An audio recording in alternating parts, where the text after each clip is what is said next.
সমাধিষ্ট কৰাৰ সময়ত মোৰ আমাৰ বহুত ইচ্ছা আছে, কিন্তু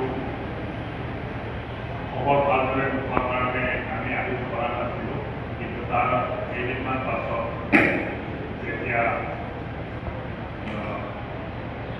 তেওঁলোকৰ লগত প্ৰধান অনুষ্ঠান হ'ব, মই এতিয়া কাম কৰি গৈছোঁ আৰু কৈছিল যে মই এদিন আগত যাম, কাৰণ মই একেদিনাই গৈ ঘূৰি আহিব নোৱাৰোঁ। আৰু মই তেখেতলৈ মই শ্ৰদ্ধাঞ্জলি জনাইছোঁ।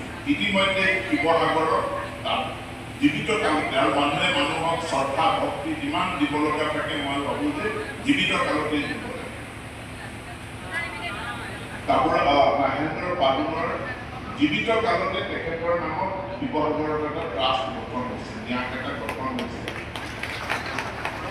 আৰু তেখেতৰ সাহিত্য অনুৰাগী সকলো জাতি ধৰ্ম বৰ্ণৰ লোকে মিলিত হৈ অনুৰাগীসকলে এই ট্ৰাষ্টটো গঠন কৰিছে। আজি আমাৰ তেখেত ইয়াত অতিথি।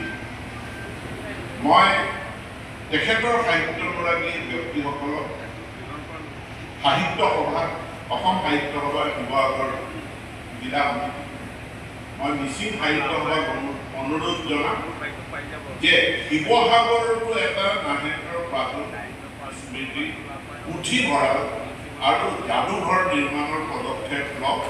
মই 1000% মই তাত সম্পূৰ্ণ সহযোগিতা কৰিম আৰু শিৱসাগৰতো এনেধৰণৰ এটা অনুষ্ঠান গঢ়লৈ উঠিব বুলি মই আশা ৰাখিছোঁ।